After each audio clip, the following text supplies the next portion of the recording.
Box office దగ్గర youth sensation Vijay Devarakonda నటించిన latest movie Kingdom రెండవ రోజు నార్మల్ ఫ్రైడే రోజున అయినా కానీ ఉన్నంతలో మంచి జోరును చూపించి అనుకున్న అంచనాలను అందుకుందని చెప్పాలి. ఇప్పుడు ఓవరాల్ గా బాక్సాఫీస్ దగ్గర సినిమా రెండవ రోజు 4 కోట్ల రేంజ్ లో షేర్ మార్కును అందుకుంటుంది అనుకోగా ఫైనల్ ఆఫ్లైన్ లెక్కలు బాగుంటే 4.5 కోట్ల వరకు వెళ్లవచ్చు అనుకున్న సినిమా ఆ మార్కును దాటేసి రెండవ రోజు అంచనాలను అందుకుంది. మొత్తం మీద తెలుగు రాష్ట్రాలలో 4.58 కోట్ల దాకా షేర్ మార్కును సొంతం చేసుకున్న ఈ సినిమా వరల్డ్ వైడ్ గా 5.78 కోట్ల వరకు షేర్ ను 11.10 కోట్ల రేంజ్ లో గ్రాస్ మార్కును అందుకొని ఉన్నంతలో మంచి జోరును చూపించడం విశేషం. దాంతో టోటల్ గా 2 రోజుల్లో వరల్డ్ వైడ్ గా సినిమా సాధించిన కలెక్షన్లను గమనిస్తే నైజాం లో 7.11 కోట్లు, సీడెడ్ లో 2.46 కోట్లు, వైజాగ్ లో 1.85 కోట్లు, ఈస్ట్ లో 1.15 కోట్లు, వెస్ట్ లో 73 లక్షలు, గుంటూరులో 1.14 కోట్లు, కృష్ణాలో 92 లక్షలు, నెల్లూరులో 56 లక్షల వరకు షేర్ అందుకున్న ఈ సినిమా మొత్తం మీద 2 రోజుల్లో తెలుగు రాష్ట్రాలలో 15.92 కోట్ల దాకా షేర్ ను 26.35 కోట్ల రేంజ్ లో గ్రాస్ ను అందుకుంది.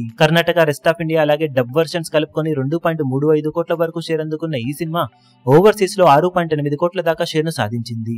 దాంతో టోటల్ వరల్డ్ వైడ్ గా 25.07 కోట్ల దాకా షేర్ ను 47.30 కోట్ల రేంజ్ లో గ్రాస్ ను వసూలు చేసిన ఈ సినిమా బాక్సాఫీస్ దగ్గర 53.5 కోట్ల బ్రేక్ ఈవెన్ టార్గెట్ తో బరిలోకి దిగగా ఇప్పటి వరకు సాధించిన కలెక్షన్లతో 47% వరకు రికవరీని సొంతం చేసుకోగా మరో 28.43 కోట్ల రేంజ్ లో షేర్ అందుకుంటే క్లీన్ హిట్ గా నిలుస్తుంది. ఇక మిగిలిన రన్ లో బాక్సాఫీస్ దగ్గర సినిమా ఇంకా ఎలాంటి కలెక్షన్లను దక్కించుకోగలుగుతుందో చూడాలి. ఇప్పుడు ఈ వీడియో మీకు నచ్చినట్లయితే లైక్ చేయండి, షేర్ చేయండి, ఛానల్ ను సబ్స్క్రైబ్ చేయడం మాత్రం మరవకండి. ఏ చిన్న అప్డేట్ ను మిస్ అవ్వకూడదు అనుకుంటే బెల్ ఐకాన్ ను ప్రెస్ చేయండి.